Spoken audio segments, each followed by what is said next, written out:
मध्य प्रदेश में बीजेपी लीडरान के जरिए महंगाई, सैलाब और मुल्क की माशी खस्ताहाली के लिए नेहरू खानदान को जिम्मेदार तो ठहराया ही जा रहा था।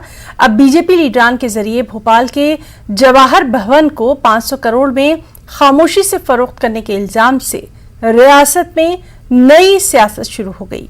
साबिक प्रोटेम स्पीकर और बीजेपी एमएलए रामेश्वर शर्मा ने अब राहुल गांधी और कमलनाथ पर जवाहर भवन को खामोशी से फरोख्त करने का इल्जाम लगाया। कांग्रेस ने बीजेपी के इल्जाम को बेबुनियाद करार दिया। साथ ही रामेश्वर शर्मा से न सिर्फ सबूत मांगे बल्कि हुकूमत से पागल खाने में उनका इलाज कराने का मुतालबा किया। कांग्रेस का कहना है कि अगर हुकूमत बीजेपी लीडरान का पागल खाने में इलाज नहीं करा सकती है तो कांग्रेस अपने खर्चे पर इलाज कराने को तैयार है।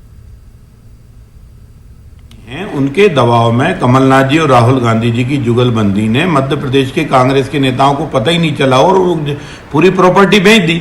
अगर नहीं बेची तो कांग्रेस ये बताए कि उन्हें किराए पर दी है या उनको दान में दी है या उनको रोजगार नहीं था तो रोजगार खड़ा करने के लिए सबको मुफ्त दिए कि आप अपने परिवार का भरण पोषण करो और इसमें जब तक ये चलाओ।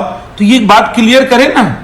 अब राहुल क्लियर नहीं कर रहे, उठा के रहे रामेश्वर शर्मा को पागल हो गए, उनको पागल खाने भेज दो। अब भैया कांग्रेस कार्यालय ने कहीं पागल खाना खोला हो, क्योंकि आपके मेरे से ज्यादा पागल हैं, उनके इलाज जहां हो रहे हैं बता देना, हम भी वहीं करा लेंगे। भारतीय जनता पार्टी के नेताओं में अभी प्रतिस्पर्धा चल रही है कि कौन कितना झूठ बोलेगा, कौन कितना उलझुल बोलेगा, कौन कितना मजाक उड़वाएगा अपनी पार्टी का। ऐसी लगता है प्रतिस्पर्धा चल रही है। कोई महंगाई को लेकर कांग्रेस को जिम्मेदार बताता है, कोई नेहरू जी को जिम्मेदार बताता है, कोई प्रोपेगेंडा बताता है, कोई यदि बात करें तो बाढ़ को लेकर कांग्रेस को जिम्मेदार बताता है। और ऐसा लग रहा है कि लगातार उलझुल बयानों से भारतीय जनता पार्टी को नेताओं ने मजाक बना के रख दिया है। कांग्रेस शुरू से कहती आई है कि इन लोगों का मानसिक चिकित्सालय में इलाज होना चाहिए, एक अच्छा मानसिक चिकित्सालय जल्द भाजपा ले जाके इनका इलाज कराए। अब रामेश्वर शर्मा कह रहे हैं कि कांग्रेस ने अपना जिला कार्यालय कमलनाथ जी ने राहुल गांधी जी के चहेते ग्रुप को 500 करोड़ में बेच दिया। अरे पूरे आरोप बेबुनियाद है, इसका कोई सबूत हो, प्रमाण हो, उन्हें सामने लाना चाहिए। और लगातार इस तरह के उज्जवल बयान देते हैं। हम पहले भी कह चुके हैं कि अच्छे मानसिक चिकित्सालय भाजपा ने ले जाए, इनका इलाज कराएं, जो उसमें खर्चा लगेगा वो भी कांग्रेस देने को तैयार है।